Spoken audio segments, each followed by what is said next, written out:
Bab 695. Mata ular muncul. Mata Tao terbentuk. Dewa ular putih terluka. Selain itu lukanya tidak ringan. Bagaimana bisa orang-orang di sana mempercayai hal ini? Namun hujan darah yang deras itu, dan juga dewa ular putih yang kondisinya mengenaskan sekali demi sekali menyadarkan mereka. Ini adalah kenyataannya. Raja Tianxia benar-benar membuat dewa ular putih terluka berat. Berarti, seberapa mengerikannya kekuatan tinjuannya tadi. Semua orang segera menoleh ke arah Liga Pembunuh Dewa. Sebenarnya mereka sama sekali tidak tertarik pada mereka. Mereka adalah keluarga dewa. Jadi bersikap angkuh adalah hal yang biasa. Tidak hanya Liga Pembunuh Dewa, bahkan Istana Tianxia, termasuk Raja Tianxia, dahulu sama sekali tidak berarti bagi mereka. Namun hari ini, Raja Tianxia menggunakan kemampuan mereka untuk membuktikannya. Membuktikan betapa mengerikannya dia. Semua orang mulai merasa takut pada Liga Pembunuh Dewa.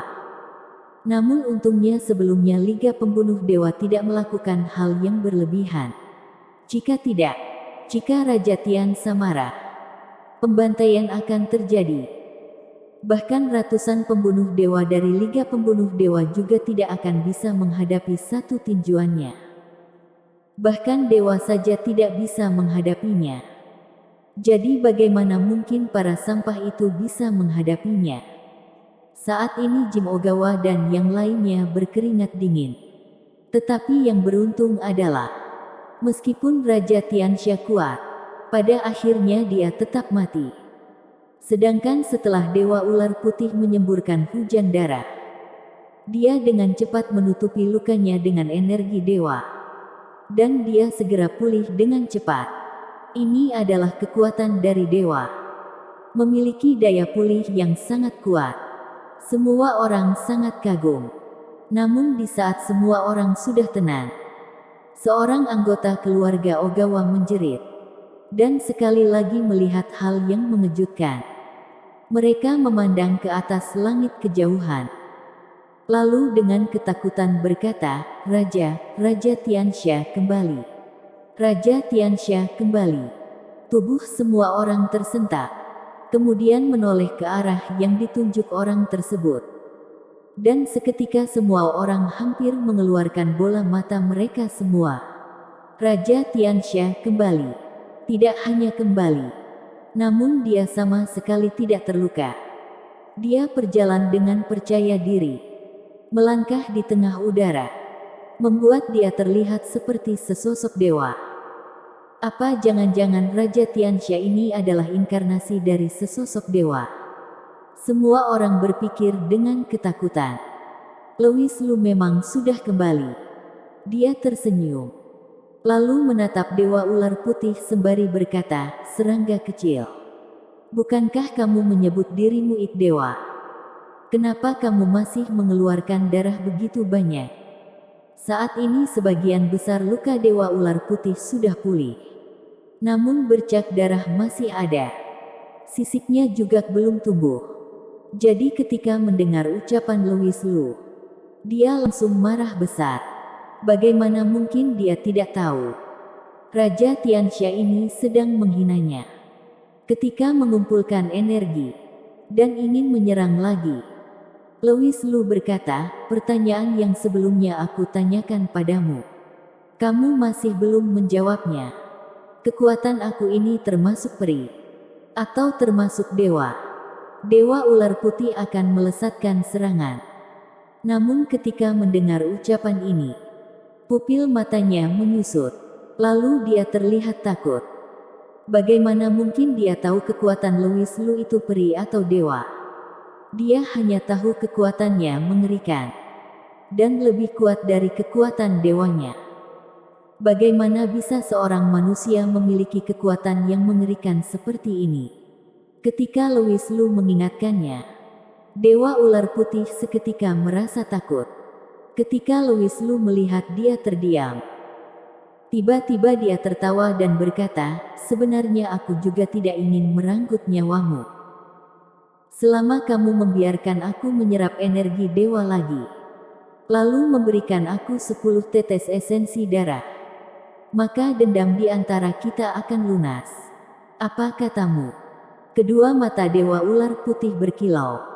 Dia terlihat terkejut. Apa itu selama membiarkannya menyerap energi dewa lagi? Apa itu selama memberikannya 10 tetes esensi darah? Apa maksudnya selama? Ini sama saja seperti manusia yang sedang berkata, selama aku mencapai target 10 miliar, maka aku akan berhenti. Apakah otaknya bermasalah? Sinar dari mata dewa ular putih semakin cerah. Di waktu yang bersamaan tatapannya menjadi ganas. Lalu dia berkata, Raja Tianxia, aku akan membuat kamu merasakan kekuatan dewa yang sebenarnya. Setelah berkata, dunia berubah menjadi warna hijau. Tubuh Louis Lu memancarkan cahaya hijau. Hal di sekitarnya menghilang. Hanya tersisa dia seorang saja. Dia terbelenggu di dimensi ini. Ini adalah area dewa milikku. Raja Tianxia, apakah kamu sudah bersiap untuk menerima kematianmu? Di langit yang berwarna hijau, tiba-tiba ada sepasang mata ular yang memandang ke bawah. Mata itu seperti penguasa semesta yang menatap rakyat jelata. Teknik ilusi.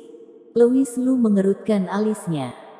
Dia kembali memikirkan pertarungannya dengan Kimura Musashi. Saat itu dia juga menggunakan teknik ilusi serupa. Namun Louis Lu dengan cepat memecahkannya. Karena ini adalah teknik ilusi. Louis Lu paham. Saat ini dahinya mengeluarkan cahaya biru. Dan dengan naluriah membuka mata sejati. Mata sejati mengendalikan seluruh kekacauan. Louis Lu menatap ke arah mata ular di atas langit dengan mata sejati. Sebenarnya dia ingin membuka teknik ilusi ini. Namun selanjutnya dia terkejut. Ini bukan teknik ilusi biasa. Karena telah disatukan oleh Dewa Ular Putih dengan Sajak Tao. Sajak Tao. Mata sejati Louis Lu bertatapan dengan mata ular. Dari mata ular itu, dia merasakan ada aliran Tao. Seketika dia mengerti. Mata sejati akan mengalami peningkatan. Dahulu ketika Louis Lu mempelajari mata sejati, Guru Genko Tian berkata padanya, tahapan selanjutnya dari mata sejati adalah mata misteri Tao. Mata misteri Tao dapat disebut juga sebagai mata karma. Dapat melihat karma orang lain yang bersamanya dalam jangkauan tertentu. Genko Tian Juak berkata, hal ini sangatlah penting untuk Louis Lu. Mengenai kenapa penting, Genko Tian tidak mengatakannya. Dia hanya meminta dia sesegera mungkin untuk mencapai titik mata misteri Tao. Karena hari ini dia memiliki kesempatan baik, maka dia tidak akan melewatinya. Dia memandangi kedua mata ular tersebut. Lalu cahaya di dahi Louis Lu semakin bersinar. Seperti sedang menggemakan aliran Tao di dalam mata ular. Wush! Seketika, dua pilar cahaya melesat keluar dari mata ular. Semua hal yang dilalui cahaya tersebut seketika hancur.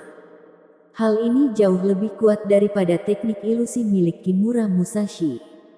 Jika Louis Lu terserang oleh dua pilar cahaya tersebut, dia pasti akan terkoyak. Wush wush. Pilar cahaya melesat dengan ganas dan cepat. Louis Lu masih sedang merasakan sajak Tao di antaranya. Dia hanya dapat menghindarinya. Namun dia menyadari area yang dihancurkan oleh pilar cahaya telah berubah menjadi ruang hampa. Ketika Louis Lu menghindar ke area hampa, dia seperti menghantam dinding. Sama sekali tidak bisa berpindah. Jadi dia hanya dapat bergerak di area berwarna hijau. Sedangkan area berwarna hijau itu sedang menyusut dengan cepat. Sama seperti yang Dewa Ular Putih katakan. Ini adalah area dewa miliknya. Dia mengendalikan segalanya. Dan Louis Lu hanya dapat menunggu kematiannya saja. Bersambung.